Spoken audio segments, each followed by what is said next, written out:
हरि ओम.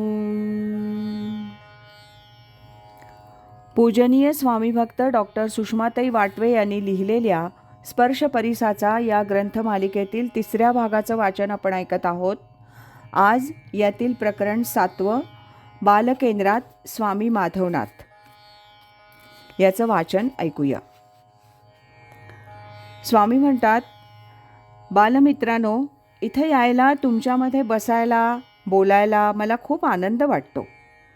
आज सुसंस्कार दुर्मिळ झालेत. तरुण, प्रौढ आणि लहान मुलं संस्कारहीन झाल्यासारखी दिसतात.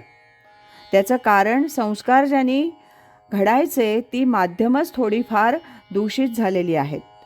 वर्तमानपत्र, मासिकं, टी व्ही, शाळा, कॉलेज ह्या सगळ्या गोष्टी काही प्रमाणात दूषित आहेत.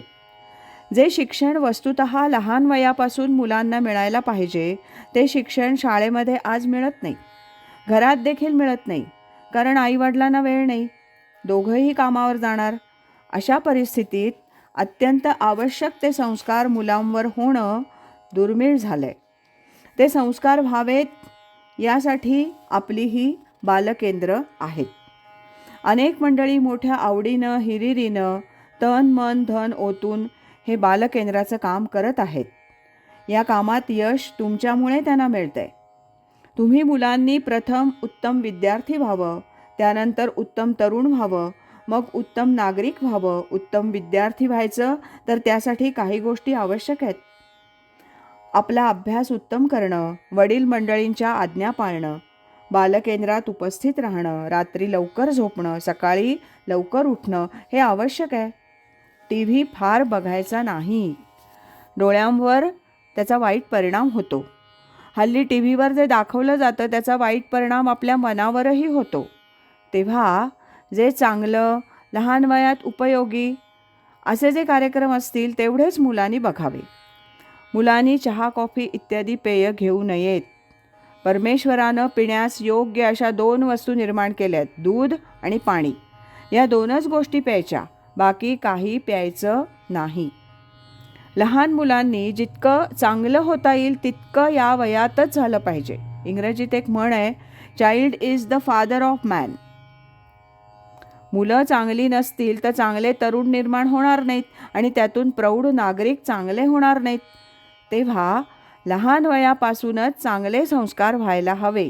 व्यसनांपासून दूर राहायला पाहिजे. आपले पालक, शिक्षक काय सांगतात ते लक्षात घेऊन जगात वागायला हवं. घरात आईवडिलांना असं वाटलं पाहिजे की आपला मुलगा, मुलगी बालकेंद्रात जायला लागल्यामुळे दिवसेंदिवस सुधारत आहेत.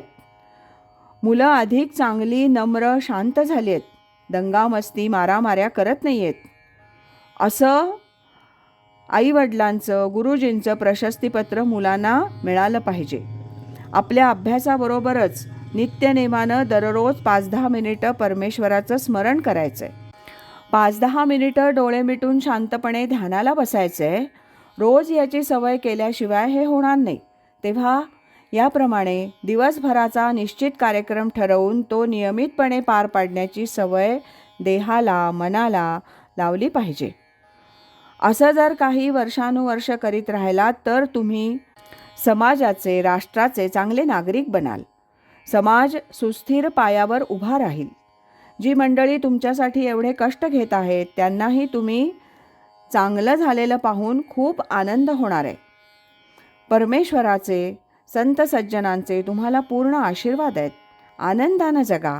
आनंदासाठी आपलं जीवन आहे. रडत रडत कसं तरी जीवन जगायचं नाही आहे. ध्रुव, प्रल्हाद, नचिकेता किती लहान होते वयानं. तसं तुम्ही तयार व्हा. कशालाही घाबरण्याचं कारण नाही. उत्तम राहावं, आनंदात जगावं, सर्वांना आनंद देत जगात फिरावं आणि आपलं आयुष्य धन्य करावं. याबरोबरच बालकेंद्रात स्वामी माधवनाथ या प्रकरणाचं वाचन पूर्ण होतंय. उद्याच्या भागात आपण पुणे इथल्या गुरुपौर्णिमेच्या उत्सवानंतर परगावच्या साधकांना निरोप देताना स्वामी माधवनाथ या 8व्या प्रकरणाचं वाचन ऐकूया. सद्गुरु असती अंतरात, सच्छिष्याते जागवीत. हरि ओम तत्सत.